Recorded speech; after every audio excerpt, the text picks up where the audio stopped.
사람의 마음속에는 더 나은 미래를 살고 싶다는 바람이 있습니다.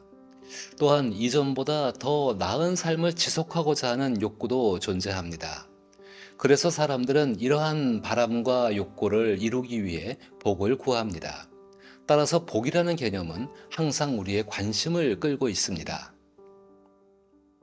하나님께서는 우리에게 이전보다 나은 상태에 이르고 이를 지속할 수 있는 복을 주시겠다고 약속하셨습니다. 성경에서 언급된 축복은 우리가 이전보다 나은 상태에서 행복한 삶을 누리는 것을 의미하며, 성경은 이러한 복에 대한 방대한 전시관과 같습니다. 약간의 예를 들면 창세기에서는 하나님이 인류를 남자와 여자로 창조하시고 그들에게 복을 주셨다고 기록되어 있습니다. 그리고 아브라함을 부르시며 내가 너로 큰 민족을 이루고 네게 복을 주어 내 이름을 창대하게 하리니 너는 복의 근원이 될지라 라는 약속을 하셨습니다. 또한 야곱의 아들들인 이스라엘의 12지파는 각기 다른 성격의 특별한 축복을 받으며, 다윗은 신앙의 강렬함과 기쁨을 다양한 방식으로 구현하며 이스라엘인 중에서도 가장 풍성한 복을 누린 인물로 평가받고 있습니다. 이처럼 성경은 하나님께서 복으로 축복하실 때 복에 대한 약속과 그 복이 이루어진 것에 대한 선언이 있음을 말합니다. 하나님께서 주시는 복을 믿는 사람은 이러한 약속과 선언이 하나님에 의해 이루어질 것임을 믿는 사람입니다. 그런 믿음을 가진 사람은 자신의 삶에서 약속과 선언이 이루어지기를 기다리며 하나님과 함께 자신의 삶을 통해 자신이 하나님께 속한 사람임을 드러내는 사람입니다. 하나님의 축복을 받은 사람의 삶의 여정에는 기쁘고 좋은 순간만 있는 것은 아닙니다. 말로 표현할 수 없는 슬픔과 고통, 혼돈, 그리고 영혼까지 산산조각 나아버린 듯한 절망이 동반된 관계의 단절도 있었습니다. 그러나 하나님의 축복을 받은 사람의 여정에는 비애가 존재할 수 있지만 그 속에서도 살아갈 수 있는 힘을 얻었습니다. 이는 하나님께서 이전보다 더 나은 상태로 나아갈 수 있는 복을 약속하시고 이루시며 선언하셨기 때문입니다. 이처럼 시편 128편은 하나님께서 약속하시고 선언하신 복이 이루어질 때까지 우리가 무엇을 하며 기다려야 하는지를 명확하게 설명하고 있습니다. 이제 본문을 통해 메시지를 살펴보겠습니다.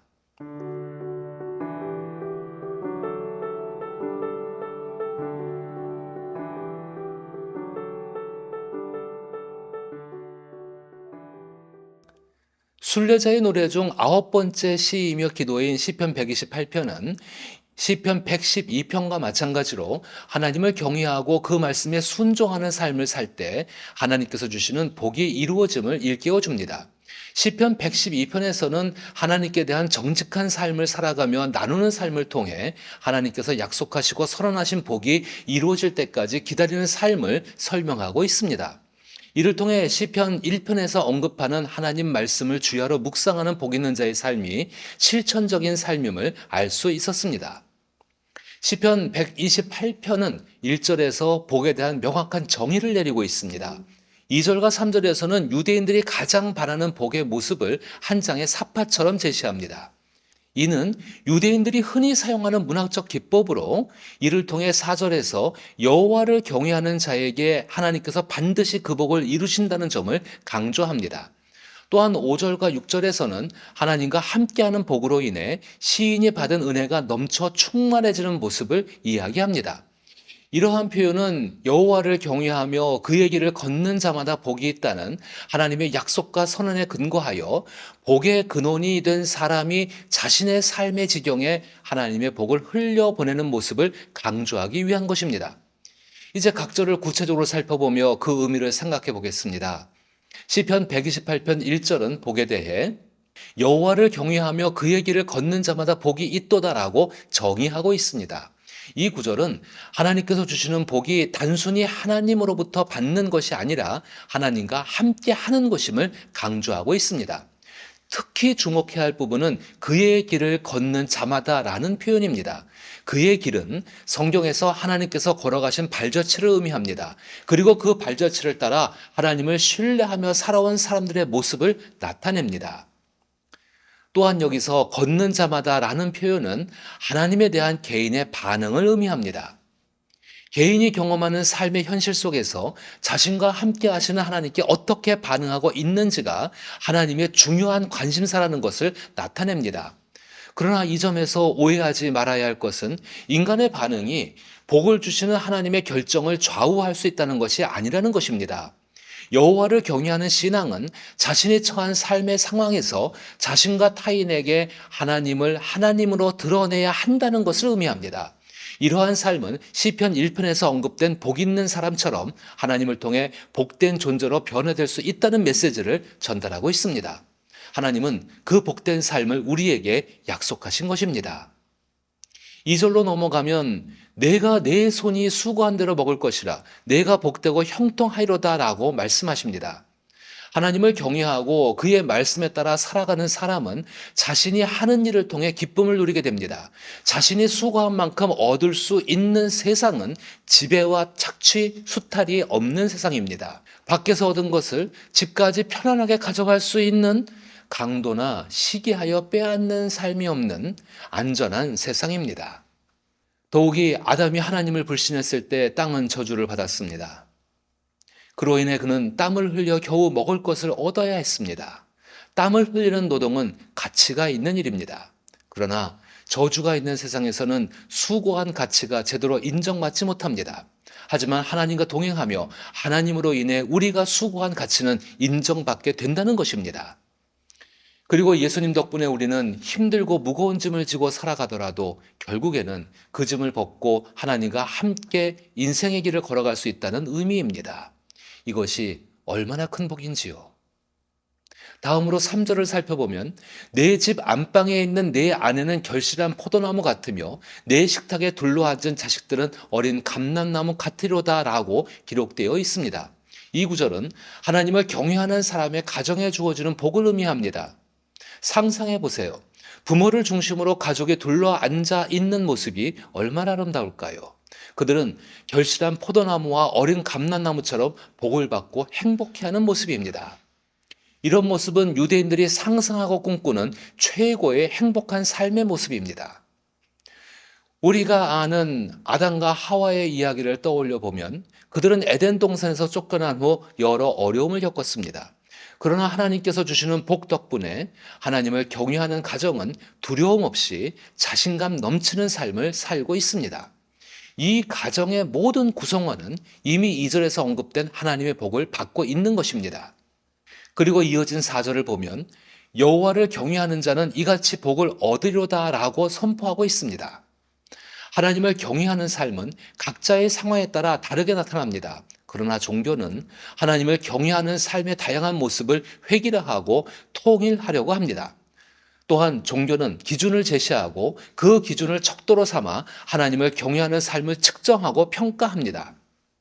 예를 들면 전신마비로 평생 침대에 누워 있어야 하는 사람과 가난으로 인해 먹을 것이 없는 사람 그리고 그 가족이 하나님을 경외하는 모습과 반면에 정반대의 상황에 처해 있는 건강하고 권력과 부를 가진 사람들의 하나님을 경외하는 방법이 다를 수 있습니다.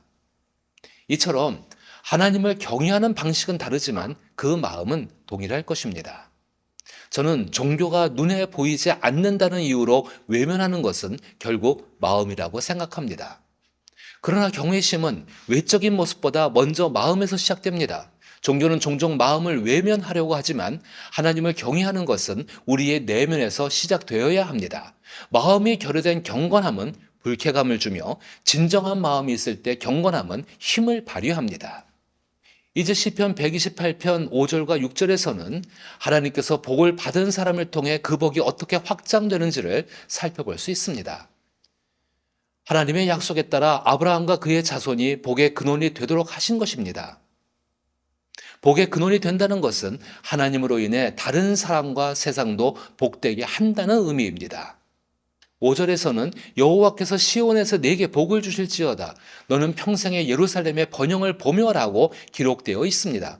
6절에서는 내 자식의 자식을 볼지어다. 이스라엘에게 평강이 있을지로다 라고 말합니다. 여기서 시온은 하나님이 함께 하시는 임재를 의미합니다.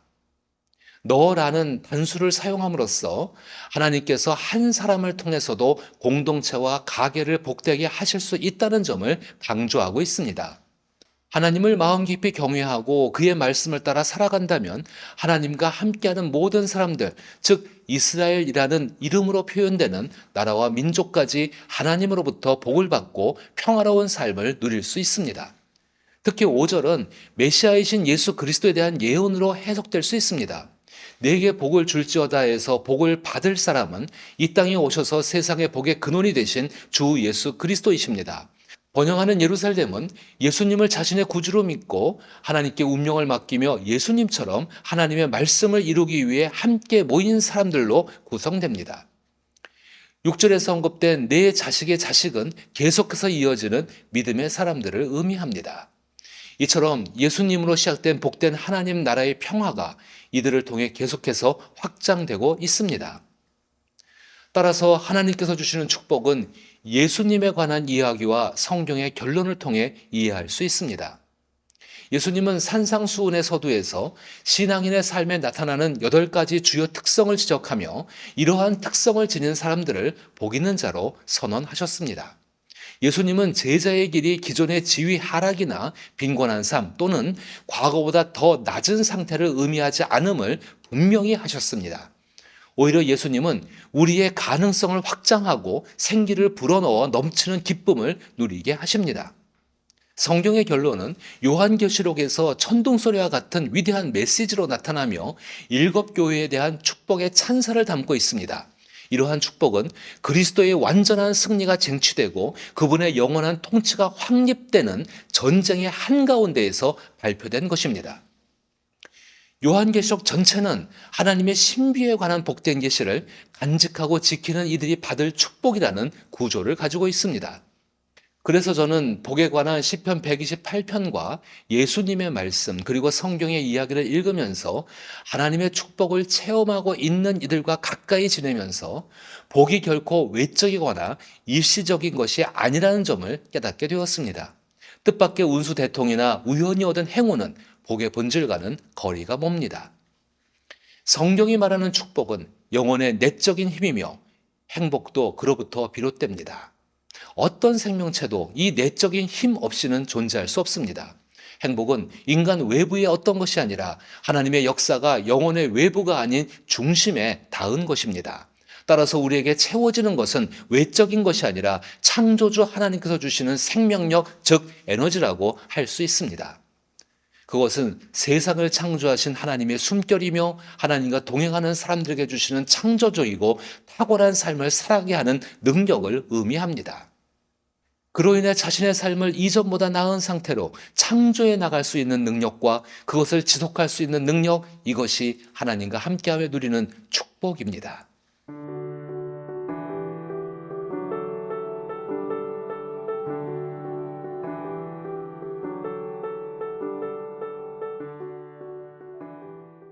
결국 복은 가장 깊고 포괄적인 의미에서 삶을 누릴 수 있는 능력을 나타내며 이는 어떤 생명체도 그것 없이는 살아갈 수 없는 생의 활력을 의미합니다. 믿음의 길을 걷고 있는 사람을 채우고 둘러싸고 있는 것이 바로 이 복입니다. 이 복을 얻을 수 있는 유일한 길은 복의 근원이신 하나님과 동행하는 것입니다. 그리스도인들은 예수 그리스도를 통해 하나님과 함께하는 복 있는 존재들입니다. 저는 시편 128편을 통해 하나님께서 주시는 축복이 순례자이며 제자인 그리스도인의 삶에서 어떻게 이루어지는지를 말씀드리고자 했습니다. 우리의 삶에는 예수 그리스도를 통해 하나님께서 주시는 복이 넘쳐난다는 사실을 항상 기억해야 합니다. 따라서 하나님을 경외하고 그의 말씀에 따라 살아간다면 하나님께서 약속하시고 선포하신 복을 이루신다는 믿음을 가지십시오. 그리고 예수 덕분에 이미 하나님께 받은 복을 마음 깊이 느끼고 이를 바탕으로 하나님을 경외하며 그의 말씀을 따르는 삶으로 변화하는 데 최선을 다하시기 바랍니다. 그리고 그 복을 나누어 주십시오. 주 예수께서 말씀하신 것처럼 주는 자가 받는 자보다 복이 있습니다. 이처럼 하나님께서 이미 주신 복인 예수를 통해 여러분의 삶과 가정 공동체 그리고 나라가 복되기를 나사렛 예수의 이름으로 축복합니다.